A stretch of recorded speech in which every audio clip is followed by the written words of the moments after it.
Hello friends, welcome back to my channel competitive Hindi classes. कैसे हैं आप सभी। आज हम पढ़ने वाले हैं प्राचीन इतिहास का पार्ट नंबर 3। पहले 2 पार्ट हम इसके पार्ट 1 और पार्ट 2 कर चुके हैं। आप लोगों ने अगर नहीं देखा है हमारी क्लास को तो चैनल पर जाकर आप अपने क्लास में विज़िट कर सकते हैं। ये हमारा क्लास नंबर 3 होगा। तो चलिए अपनी क्लास को स्टार्ट करते हैं। क्वेश्चन नंबर 61 से हमारी जो क्लास है वो स्टार्ट होगी, क्योंकि 60 क्वेश्चन तक हम कर चुके हैं। चलिएगा स्टार्ट करते हैं। अजंता और अलोरा की गुफाएं डैश के पास हैं। पूछा जा रहा है कि अजंता और अलोरा की गुफाएं किसके पास है, तो औरंगाबाद के पास में है। अजंता अलोरा की गुफाएं महाराष्ट्र के औरंगाबाद शहर के समीप स्थित हैं। ये गुफाएं बड़ी बड़ी चट्टानों को काटकर बनाई गई हैं। 29 गुफाएं अजंता में हैं और 34 गुफाएं अलोरा में हैं।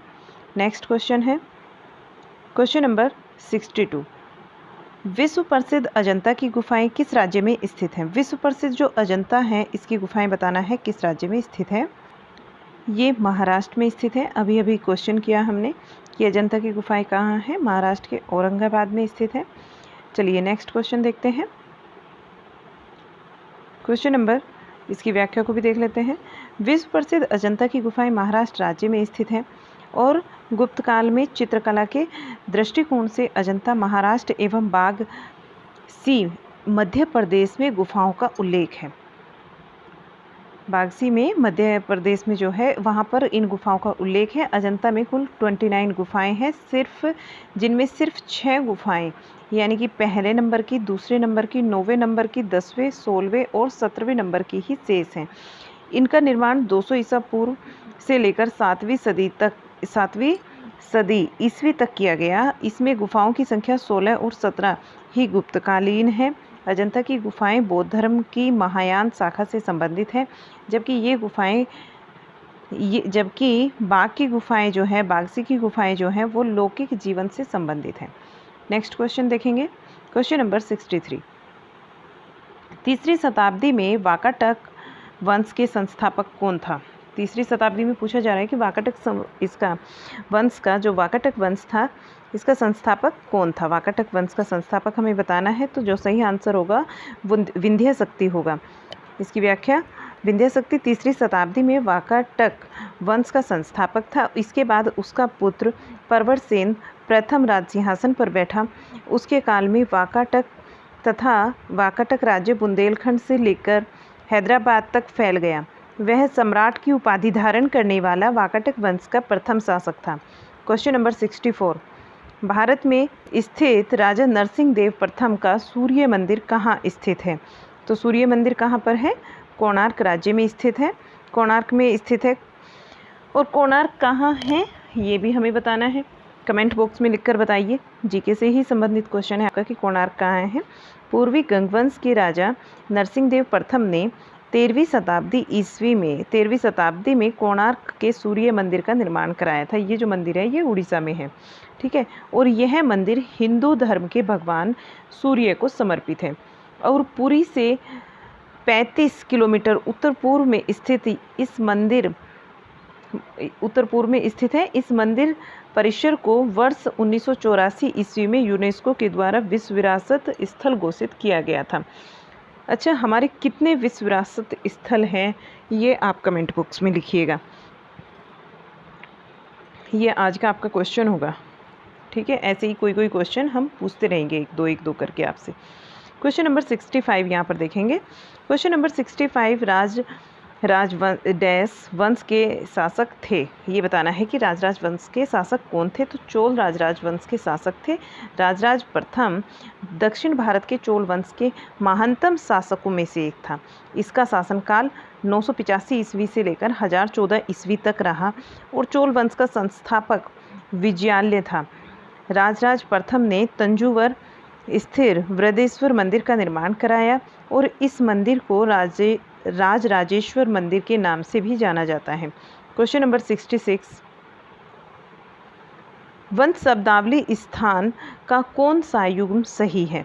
वंश शब्दावली स्थान का हमें युग्म बताना है कि कौन सा सही है। पहला जो युग्म है उसमें चोल और उरैयूर, पल्लव तथा कांचीपुरम। तो हमें बताना है कि इनमें से कौन सा सही है। तो यहाँ पर चोल उरैयूर और पल्लव कांचीपुरम ये दोनों ही सही हैं। तो दोनों जब सही होंगे हमारे, तो हमारा इसमें ऑप्शन ए ठीक होगा। ए और 1 और 2 दोनों सही हैं। तो चलिए अगला क्वेश्चन देखते हैं। Question number 67। क्वेश्चन नंबर 67, निम्नलिखित में से किसे सबसे शक्तिशाली चोल शासन माना जाता है किसको सबसे शक्तिशाली चोल शासन? तो यहाँ पर राजराज प्रथम को माना जाता है।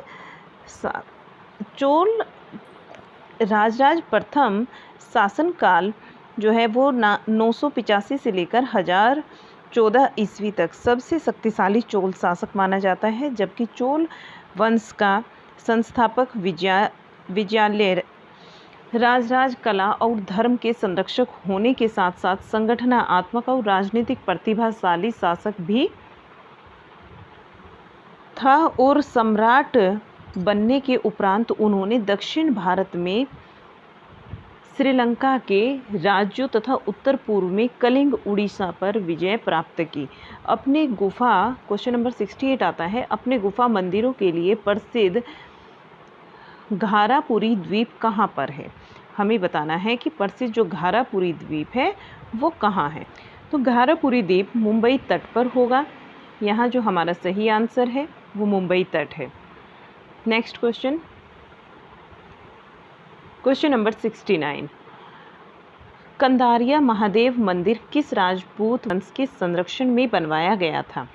तो ये जो सही आंसर होगा हमारा यहाँ पर बुंदेलखंड के चंदेल के समय बनवाया गया था। ये कंदारिया महादेव मंदिर खजुराहो मंदिर समूह के अंतर्गत, खजुराहो मंदिर समूह के अंतर्गत क्या है? सबसे शक्तिशाली एक विशाल मंदिर है। कौन सा? कंदारिया महादेव का मंदिर।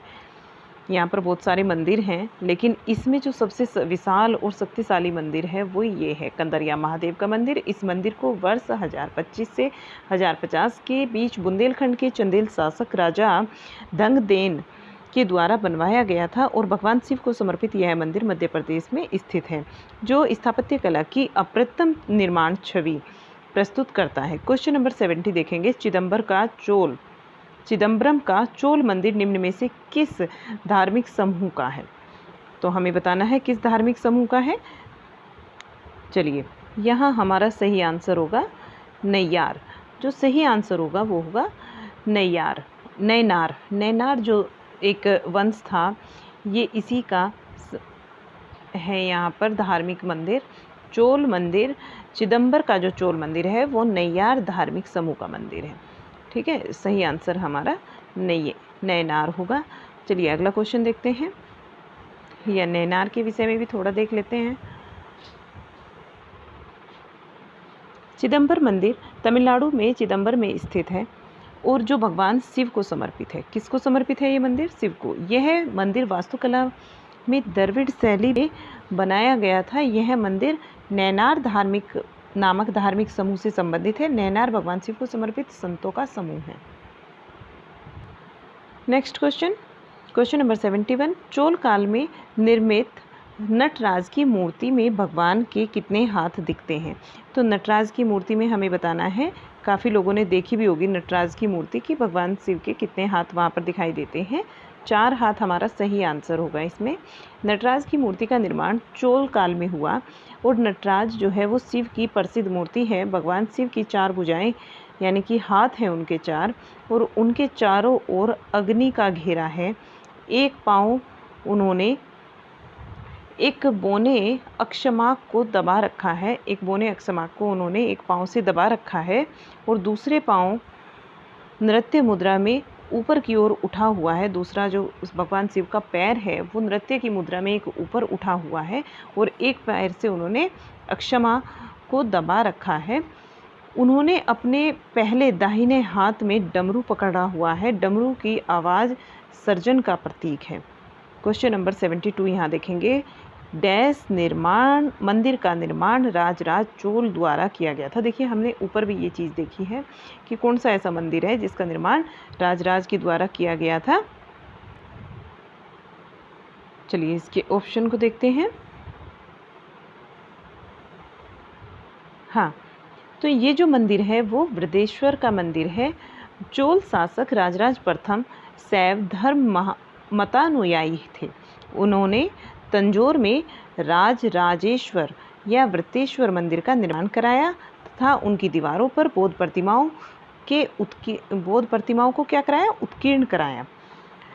नेक्स्ट देख लेते हैं क्वेश्चन नंबर 73। चालुक्य वंश का राजधानी शहर क्या था? चालुक्य वंश का राजधानी शहर बताना है। तो जो राजधानी का शहर था वो था बादामी।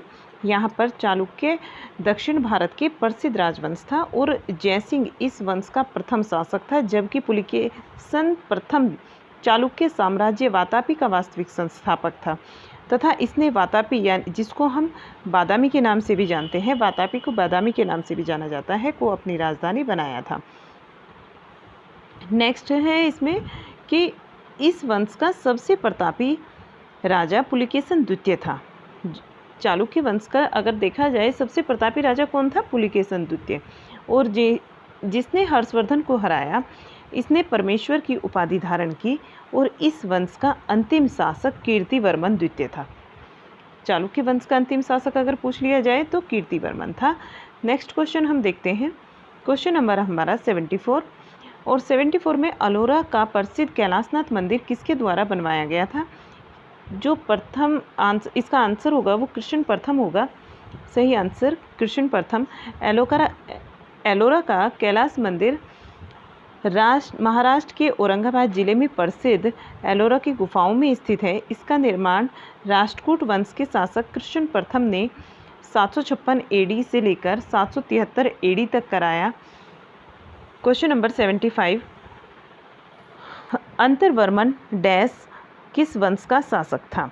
ये पूछा जा रहा है कि अंतरवर्मन जो है वो किस वंश का शासक था। तो यहाँ पर जो सही आंसर होगा वो होगा हमारा गंगवंश। गंगवंश हम यहाँ पर लगाएंगे आंसर अपना। सारे क्वेश्चन आप देखते भी जा रहे होंगे कि एग्ज़ाम में पूछे हुए हैं, आपको ये ज़रूर देखने चाहिए। अगर कोई क्लास आपने मिस कर दिया है, अपना नहीं किया है, तो आप उसे जाकर चैनल पर कर सकते हैं। तो इसकी व्याख्या को देखते हैं। आनंदवर्मन जो है वो पूर्वी गंगवंश का एक प्रमुख राजा था, जिसने 11वीं-12वीं शताब्दी में शासन किया। उड़ीसा के पुरी स्थित जगन्नाथ मंदिर का निर्माण उनके द्वारा करवाया गया था और पूर्वी गंग राजवंश ने कलिंग पर शासन किया। क्वेश्चन नंबर 76 यहाँ पर देखेंगे। निम्नलिखित में से कौन चट्टानों को काटकर बनाई गई गुफा का उदाहरण नहीं है? जो आंसर में नेगेटिव है, नहीं है, हमें नहीं में आंसर बताना है।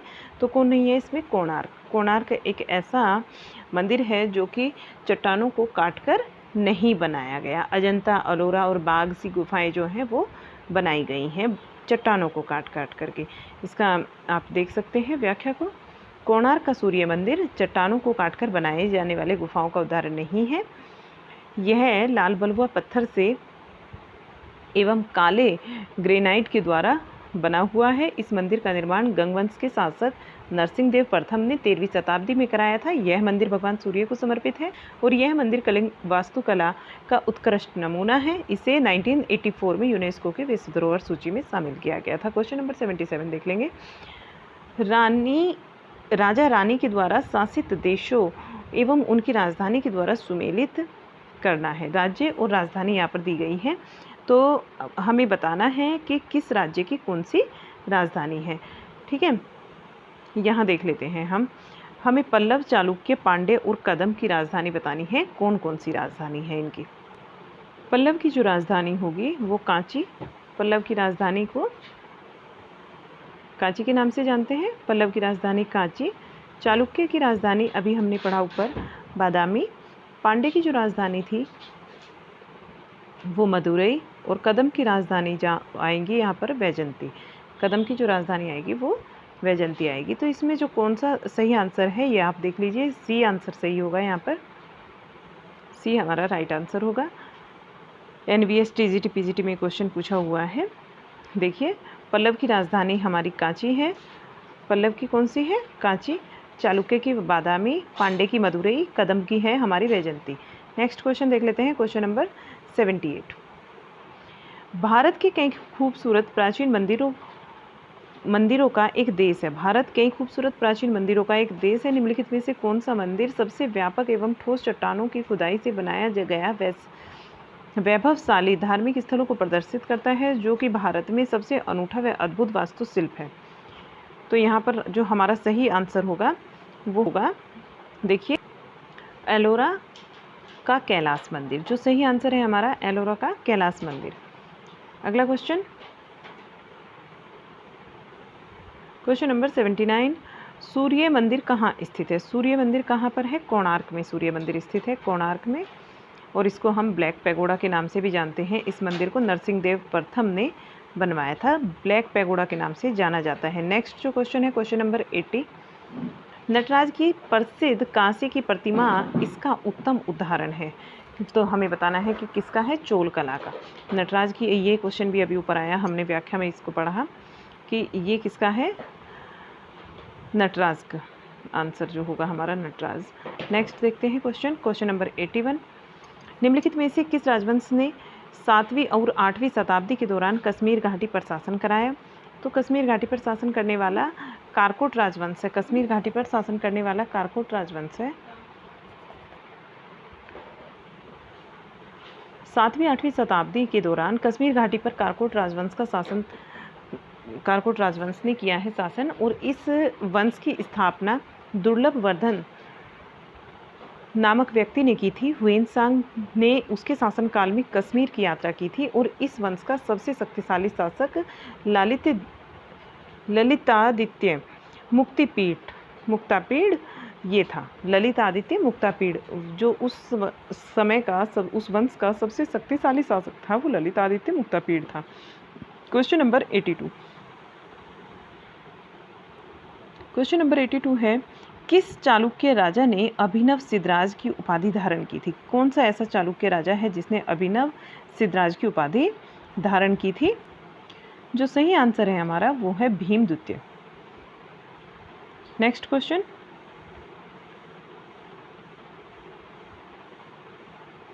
Question number 88।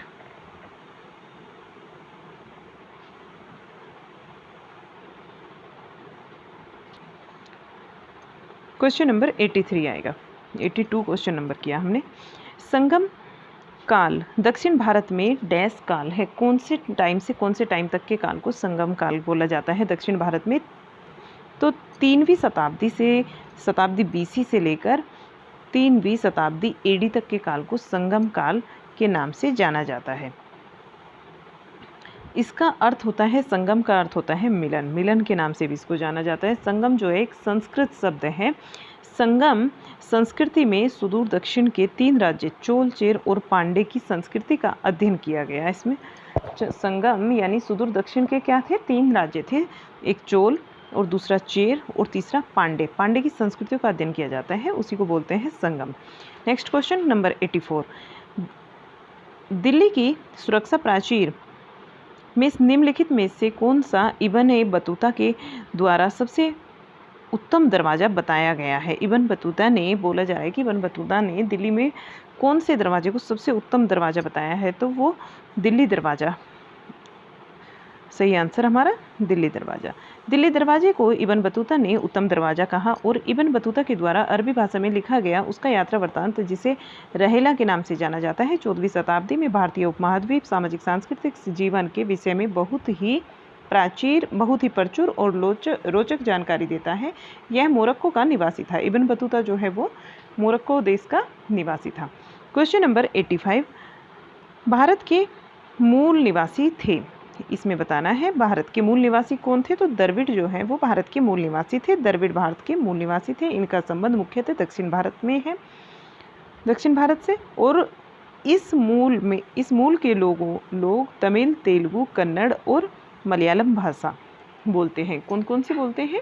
तमिल, तेलुगु, कन्नड़ और मलयालम भाषा बोलते हैं। मध्यकालीन इतिहास शुरू हो जाता है हमारा। जितने भी क्वेश्चन प्राचीन इतिहास से आए हैं तो वो यहाँ पर समाप्त हो जाते हैं। अब जो हमारा चलेगा वो मध्यकालीन इतिहास होगा। क्वेश्चन नंबर 86 से इसका पहला क्वेश्चन हम यहाँ पर देख लेते हैं। राजा जयपाल और मोहम्मद गोरी के बीच में पेशावर का युद्ध किस वर्ष लड़ा गया था? हमें बताना है कि राजा जयपाल के बीच में और मोहम्मद गजनवी के बीच में पेशावर का जो युद्ध लड़ा गया था वो किस वर्ष में लड़ा गया था। ये युद्ध लड़ा गया था 1001 ईस्वी में। 1001 ईस्वी में लड़ा गया था, 1001 इसको हम बोलेंगे। इसमें व्याख्या को देख लेते हैं। राजा जयपाल और मोहम्मद गोरी के बीच जो पेशावर का युद्ध लड़ा गया वो 1001 ईस्वी में लड़ा गया, जिसमें जयपाल की हार हुई और उसे पकड़ लिया गया। परिणाम स्वरूप हार के अपमान के कारण जयपाल ने आत्महत्या कर ली। Question number 87। तराइन का प्रथम युद्ध मोहम्मद गोरी और निम्नलिखित में से किस भारतीय राजा के बीच में लड़ा गया? तराइन का जो प्रथम युद्ध था ये किसके बीच में लड़ा गया बताना है, किस किस के बीच में। ये सही आंसर है पृथ्वीराज चौहान। इसके विषय में देख लेते हैं। मोहम्मद गोरी का असली नाम साहबुद्दीन उर्फ मोइजुद्दीन मोहम्मद गोरी था। तो कितना बड़ा नाम था इसका, याद रखेंगे, साहबुद्दीन उर्फ मोइजुद्दीन मोहम्मद गोरी। उसने 1175 ईस्वी में मुल्तान के विरुद्ध आक्रमण किया। उसने 2 महत्वपूर्ण लड़ाइयाँ लड़ी। 1191 में तराइन का प्रथम युद्ध हुआ जिसमें वह पृथ्वीराज चौहान से पराजित हुआ, और 192 में तराइन में द्वितीय युद्ध हुआ, यानी कि 1192 और ये 1191 और 1192 की बात हो रही है। अगले ही साल उसने फिर तराइन पर आक्रमण करा और इसे तराइन के द्वितीय युद्ध के नाम से जाना जाता है, जिसमें पृथ्वीराज चौहान जो है वो पराजित हुआ और उसके द्वारा मारा गया। ठीक है, मोहम्मद गोरी के द्वारा मारा गया। हालांकि मोहम्मद गोरी को भी पृथ्वीराज चौहान मार देते हैं, तो यहाँ पर ये दोनों ही मर जाते हैं। पृथ्वीराज चौहान जैसे ही उनको मारते हैं तो फिर वहाँ की प्रजा के द्वारा इनको भी मार दिया जाता है। Next question, question number 88। Mohammad Ghaznavi ने डैश में अपने पहले आक्रमण में हिंदुस्तानी राजतंत्र पर हमला करते हुए जयपाल को पराजित किया। इसका जो सही आंसर है, कब पराजित किया था? अभी तो व्याख्या में देखा है, 1001 ईस्वी में किया। Question number 89। दिल्ली की सुरक्षा प्राचीर में निम्नलिखित में से कौन सा इब्न बतूता के द्वारा सबसे उत्तम दरवाज़ा बताया गया? तो ये जो सबसे उत्तम दरवाज़ा बताया गया है ये बताया गया है दिल्ली दरवाज़ा। ये दोबारा से क्वेश्चन आया है। इब्न बतूता ने जो दरवाज़ा बताया सबसे उत्तम वो बताया बदायूं वाला दरवाज़ा। ठीक है, और यहाँ इसका मेरे ख्याल से दोनों ही जगह जो है आंसर, तो दोनों ही जगह इसका आंसर जो है अलग अलग माना गया।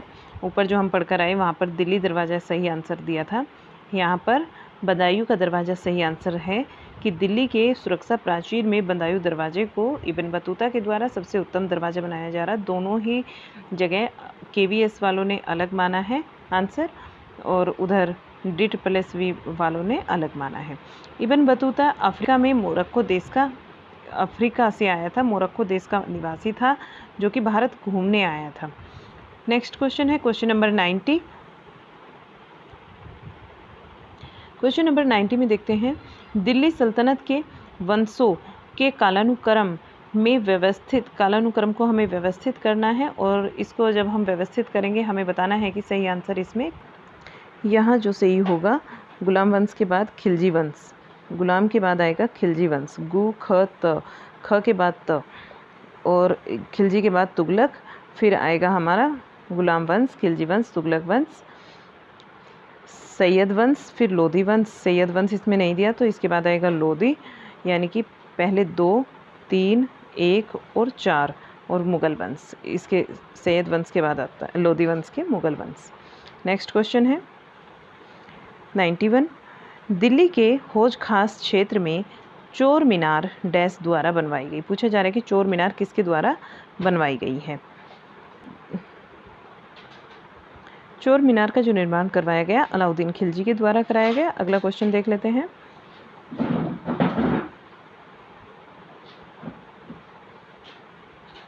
अगला जो हमारा क्वेश्चन होगा 90 92 क्वेश्चन होगा। निम्नलिखित में से कौन से वे दो राजवंश थे जिन्होंने जो खिलजी वंश से पहले आए? तो अभी मैंने बताया खिलजी वंश से पहले आने वाले गुलाम वंश, और एक तो गुलाम वंश आया है, इसमें नहीं दिया, ये दो वंश नहीं आएंगे क्योंकि गुलाम वंश आएगा जिसको हम मामलुक वंश भी बोलते हैं, और दूसरे नंबर पर तो हमारा खिलजी वंश ही आता है।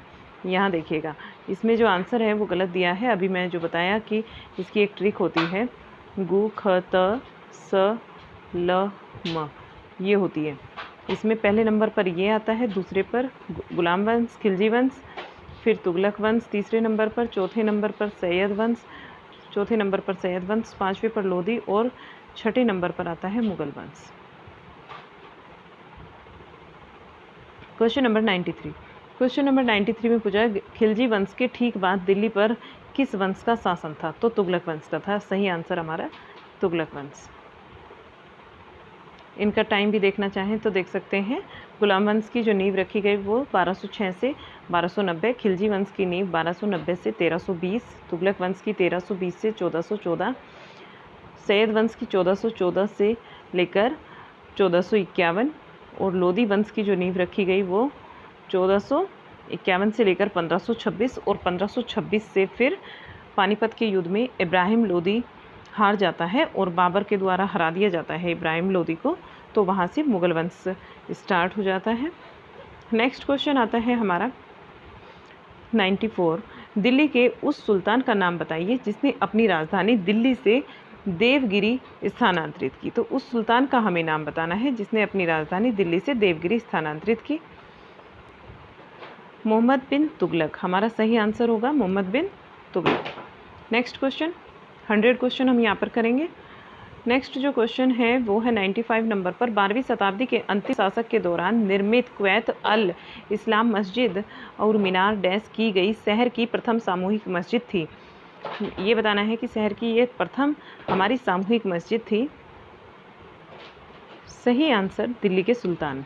अगला क्वेश्चन, क्वेश्चन नंबर 96। अलाउद्दीन के शाही दरबार को किस महान कवि ने नवाजा? अलाउद्दीन के शाही दरबार को किस महान कवि ने नवाजा है? अमीर खुसरो ने। हिंदी खड़ी बोली के जनक प्रसिद्ध शायर, गायक, साहित्यकार अमीर खुसरो, जिनका जन्म 1253 से लेकर और ये कब तक रहे 1325 तक। अलाउद्दीन खिलजी के शाही दरबार के महान कवि थे। इन्होंने अलाउद्दीन खिलजी सहित 7 सुल्तानों का शासनकाल देखा है। ऐसे 7 सुल्तान आए जब तक ये रहे, जिनके दरबार में इन्होंने काम किया। और 97 नंबर क्वेश्चन देखेंगे, भारतीय उपमहाद्वीप की पहली महिला मुस्लिम शासक कौन थी? तो भारतीय महिला उपमहाद्वीप की जो पहली महिला मुस्लिम शासक थी वो थी रजिया सुल्तान, हमारी पहली महिला शासक। इसको आप हिंदी साहित्य के अंतर्गत भी पढ़ते हैं, रजिया सुल्तान को पढ़ाया भी है मैंने आपको। नेक्स्ट देखिए रजिया सुल्तान, इसकी व्याख्या देख लीजिए। रजिया सुल्तान भारत की पहली और आखिरी मुस्लिम शासक महिला शासिका थी। उन्होंने 1236 से लेकर 1240 तक 4 वर्षों तक शासन किया और मध्य दिल्ली पर शासन किया। रजिया सुल्तान गुलाम वंश के शासक इल्तुतमिश की पुत्री थी। Question number 98। भारत के प्रसिद्ध गोल गुंबद कहाँ स्थित है? गोल गुंबद हमें बताना है भारत का कहाँ पर स्थित है। सही आंसर होगा बीजापुर। नेक्स्ट क्वेश्चन, बीजापुर गोल गुंबद यानी कि मोहम्मद आदिल शाह का मकबरा है। इस मकबरे का जो निर्माण है वो 1656 ईस्वी में वास्तुकार दाबुल के याकुत द्वारा किया गया था। Question number 99। निज़ाम उल मुल्क आसफ जहाँ डैश राज्य के संस्थापक कौन हैं? आसफ जहाँ राज्य के संस्थापक यहाँ पूछा जा रहा है हमसे। इसका सही आंसर होगा, सही आंसर हैदराबाद राज्य के संस्थापक थे, यानी कि निज़ाम उल मुल्क आसफ जहाँ हैदराबाद राज्य के संस्थापक थे। अगला क्वेश्चन, अजमेर में किस सूफी संत की दरगाह स्थित है? अजमेर में किस सूफी संत की दरगाह स्थित है? मोइनुद्दीन चिश्ती की दरगाह स्थित है अजमेर में। सूफी संत सूफी संत रवाज़ा मोइनुद्दीन चिश्ती की दरगाह है। यह भारत की चिश्ती संप्रदाय के संस्थापक थे। इन्होंने ईश्वर के साथ एकात्मकता पर जोर दिया और चिश्ती संप्रदाय भारत में सबसे लोकप्रिय लोकप्रिय इस्लामिक संप्रदाय है। क्वेश्चन नंबर 101 से हम करेंगे कल अगली क्लास में अपनी। तब तक के लिए टाटा बाय बाय। अगर क्लास आपको पसंद आया लाइक शेयर ज़रूर कीजिएगा और चैनल को हमारे सब्सक्राइब कर लीजिए।